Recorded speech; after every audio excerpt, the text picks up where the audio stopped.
Math का हमने बहुत इंपॉर्टेंट काम आज करना है, ध्यान से समझ लीजिएगा। हमने जो इकोनॉमिक एप्लीकेशन है डेरिवेटिव की वो करनी है। ठीक है, इकोनॉमिक एप्लीकेशंस हेडिंग दे दें बेशक। ये sir. Economics application of derivative. इसमें कुछ चीजें आपने याद रखनी है। एक तो ये याद रखना है कि डेरिवेटिव किसी भी टोटल फंक्शन का लें तो वो मार्जिनल फंक्शन बन जाता है। If we take then it will become marginal function. For example, derivative of total revenue is marginal revenue. दूसरी बात ये याद रखनी है, नंबर 2 पॉइंट बना के आप उसमें लिख लें, if we divide total revenue over q equal है एवरेज रेवेन्यू। ये दो बातें आपने याद रखनी है। ओके जी। Okay sir. नंबर 3 पे ये भी याद रखें, डेरिवेटिव को स्लोप भी कहते हैं। डेरिवेटिव फॉर एग्जांपल इसी तरह स्लोप ऑफ एबीसी कोई बोले तो इसका मतलब है आपने उसका डेरिवेटिव लेना है एबीसी का। अब चौथी बात ये याद रखें कि अगर आपका कोई फंक्शन है लाइक टोटल कॉस्ट, इसे सी से भी डिनोट करते हैं, टीसी भी लिखा होता है इसको। वो आ गया जी 1/2 Q square minus 7 Q plus 70। तो इसमें आपने ये याद रखना है कि टोटल कॉस्ट हमेशा दो चीजों से मिलकर बनती है, एक वेरिएबल कॉस्ट, एक फिक्स कॉस्ट। जिन जिन के साथ क्यू होगा वो होगी आपकी वेरिएबल कॉस्ट, और जिसके साथ क्यू नहीं होगा, कांस्टेंट होगा, वो होगी आपकी फिक्स कॉस्ट। ठीक है, ये भी लिख लें। तो आपने ए वी सी अगर फाइंड करना है, इसका मतलब है वीसी को क्यू पे डिवाइड करना पड़ेगा। इसी तरह ए एफ सी फाइंड करना है तो आपने एफ सी को क्यू पे डिवाइड करना। चलो फिर अब स्टार्ट करते हैं काम। हमेश शाहिद की बुक में आपकी एक्सरसाइज 13 है, और अब्दुल गनी की जो बुक है रेबर इकोनॉमिक्स, उसमें भी मैं आपको बता दूंगा कौन सी एक्सरसाइज करनी है। जल्दी से आपको मैं ये दो एग्जांपल्स करवा देता हूँ, एक रेवेन्यू की, एक कॉस्ट की। तो वजह इधर ही रखिएगा, जहां से ना समझ लगे मुझे बता दीजिएगा। बातें बिल्कुल मिलती जुलती हैं। आपके पास वो कहता है जी, इफ सी इक्वल क्यू की पावर 3 माइनस 2 क्यू स्क्वायर, और आपको बोलेगा फाइंड दी फॉलोइंग। कौन कौन सी चीजें फाइंड करनी है? सबसे पहले ए सी एंड एम सी। दूसरे नंबर पे आपने फाइंड करना है slope of A C and M C. Number 3 पे आपने फाइंड करना है, ये रिलेशनशिप रहने दें, at what Q A C become equal to M C. ये क्वेश्चन है। और इसी तरह रेवेन्यू में अगर आपको क्वेश्चन आएगा, हाँ जी यहाँ तक लिख लें जल्दी से, फिर बताएं स्टार्ट करेंगे। आपने एसी फाइंड करना है, वो मैंने आपको पहले बताया है कि एसी इक्वल होता है टीसी को क्यू पे डिवाइड करना। यहाँ पे सी गिवन है, सी ओवर क्यू कहते हैं इसे, सी ओवर क्यू। तो सी है क्यू की पावर 3 माइनस 2 क्यू का square plus 9 Q over Q. ये क्यू हर किसी से डिवाइड हो रहा है, इसको यूं भी लिख सकते हैं क्यू की power 3 over Q minus 2 Q square over Q plus 9 Q over Q.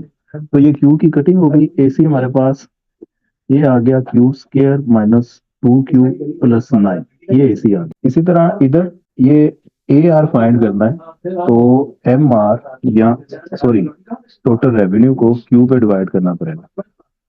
250 Q minus 3 Q square over Q, ये बन गया जी टू 250 है, 205 लिख दिया मैंने। 250 Q over Q minus 3 Q square over Q, Q Q आपस में कटिंग हो गए, तो ए आर आ गया 250 माइनस 3 क्यू, ये आ गया। अब ए आर फाइंड करना, ए आर तो हो गया, सॉरी यहाँ से एम सी फाइंड करना है, उधर से M R. No, M C ये होता है डेरिवेटिव ऑफ टोटल कॉस्ट। तो आपने टोटल कॉस्ट का डेरिवेटिव ले लेना, d over D q, q की power 3 minus 2q square plus 9q। Derivative पे हमने पहले वर्किंग की हुई है, तो उसी के अकॉर्डिंग क्यू की पावर 3 पावर रूल लगेगा। पावर रूल बोलते हैं पावर पावर में से एक कम 3q स्क्वायर माइनस 2, ये पावर इस कोफिशिएंट से मल्टीप्लाई हो जाएगी, माइनस 4q हो गया प्लस 9। क्यू का डेरिवेटिव इक्वल टू 1 होता है, तो वो 1 लिखने की जरूरत नहीं है, 1 मल्टीप्लाई होगा 9 से तो 9 ही रहेगा। ये देखें, ये पावर पहले पावर में से एक कम, ये डेरिवेटिव आ गया 3q स्क्वायर का, माइनस 2 इंटू पावर पहले पावर में से एक कम, ये आ गया इसका प्लस कोफिशिएंट, ऐसे ही क्यू का डेरिवेटिव होता है 1। तो M C equal 3q square minus 4q plus 9। अब ठीक है। Yes sir. इसी तरह यहाँ पे एम आर फाइंड करना है, ये होता है डेरिवेटिव टोटल रेवेन्यू का। तो M R D over D Q into 250q minus 3q square, ये आर ये है ना, इसका डेरिवेटिव लेने लगे हैं। तो एम आर इक्वल टू, इसका भी मैं स्टेप बाय स्टेप कर देता हूँ। क्यू का डेरिवेटिव 1 माइनस 3, पावर रूल लगेगा, पावर पहले पावर में से एक कम, तो एम आर आ गया हमारे पास 250 माइनस 6q। ये ले, पहला पार्ट हो गया जी, इधर से भी और इधर से भी। अब दूसरा slope of AC slope of MC, और उधर वो कहता है slope of A R slope of M R. इस एमसी का दोबारा डेरिवेटिव ले लें, एसी का दोबारा डेरिवेटिव ले लें, वो इसकी स्लोप आ जाएगी। मैं इधर साइड पे कर देता हूँ। स्लोप ऑफ एसी ये है D over D Q AC का, तो स्लोप ऑफ एसी ये आ गया G D over D q Q square minus 2q plus 9। तो इसका आंसर आ गया 2q माइनस 2। और अब तो डायरेक्ट लिख सकता हूँ ना? यस सर, पहले भी लिख सकते थे। बट ठीक हो गया। इसी तरह अब स्लोप ऑफ एम सी ये होता है D over D Q into M C. तो स्लोप ऑफ एम सी ये लाला जी हो गया है D over D Q 3q square minus 4q plus 9। तो ये आ गया जी आंसर 6q माइनस 4। ये कांस्टेंट का तो डेरिवेटिव 0 हो गया ना, ये इधर से इसका 0 हो गया, इधर से इसका 0 हो गया, नहीं समझे बात?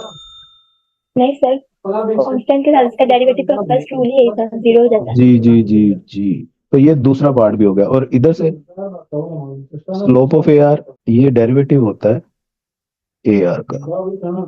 तो स्लोप ऑफ ए आर ये आ गया D over D Q into 250 minus 3q। तो ये तो माइनस 3 आ गया, देख के नजर आ रहा है। इसी तरह स्लोप ऑफ एम आर, ये डेरिवेटिव होता है एम आर का। तो स्लोप ऑफ एम आर ये बन गया जी डेरिवेटिव 250 माइनस 6q। तो इसका आंसर माइनस 6 आ गया। ये इधर से भी दूसरा पार्ट हो गया। इन दोनों को कंपेयर करें, किसी में कोई दिक्कत है तो बता। एसीएमसी ये नोट कर लें, मुझे आपने लिखवाना है। और इधर से ए आर एम आर ये आपने लिखा हुआ है, मुझे बताइएगा। सोल्यूशन पार्ट 3 का, एट व्हाट क्यू एसी बराबर एमसी के। तो एसी बराबर एमसी, ये आप पुट करें, क्यू निकल आएगा। एसी लिखवाओ भी क्या था, बल्कि ऊपर सी को देखते हुए Q square minus 2q plus 9 AC था। एमसी क्या था, इसका derivative 3q square minus 4q plus 9। इन दोनों को आपने सोल्व कर लेना है।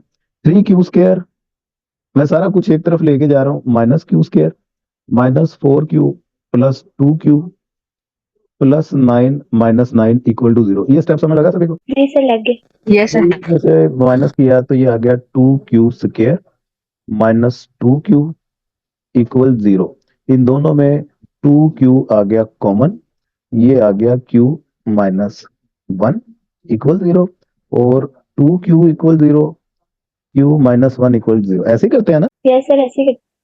q इक्वल, ये 2 मल्टीप्लाई हो रहा है, उधर जाके डिवाइड होगा तो खत्म हो जाएगा। और यहां से q इक्वल आ गया 1। तो ये q की निकल आई 2 वैल्यूज। ये वैसे भी क्वाड्रेटिक इक्वेशन है, इस क्वाड्रेटिक इक्वेशन को सोल्व करेंगे तो आंसर 2 ही निकलते हैं। आपने आगे ये बता देना है कि q इक्वल टू 0 जब भी होगा तो ac इक्वल टू mc हो जाएगा इस क्वेश्चन के मुताबिक। और यहाँ q इक्वल टू 1 करेंगे तो AC बराबर MC हो जाएगा। तो ये क्वेश्चन आपका कंप्लीट हो गया। नहीं, एक मिनट, यहाँ पे एक मसला हो रहा है। ABC इक्वल MC, ये करना होता है हमने। ये देखें, AC इक्वल MC लिखा हुआ है ना मैंने, AVC बराबर MC, ये करना है। AC को MC के बराबर नहीं करना, बल्कि किसको करना है, ये जो आपने लिखा है ना, इधर आप कर दे AVC बराबर है MC। अब एवरेज वेरिएबल कोस्ट, उससे पहले टोटल वेरिएबल कोस्ट, वो आपको पता होनी चाहिए। ये C है Q की power 3 minus 2Q square plus 9Q।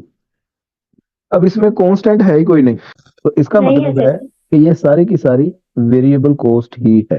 तो इसे आप वेरिएबल कॉस्ट भी कह सकते हैं। तो इसे क्यू पे डिवाइड करेंगे तो एवरेज वेरिएबल कॉस्ट आ जाएगी, और वो है उसी के इक्वल है जो पहले हमने क्वेश्चन किया था, आंसर सेम ही निकलेगा। Q square minus 2Q plus 9, ये आ गया।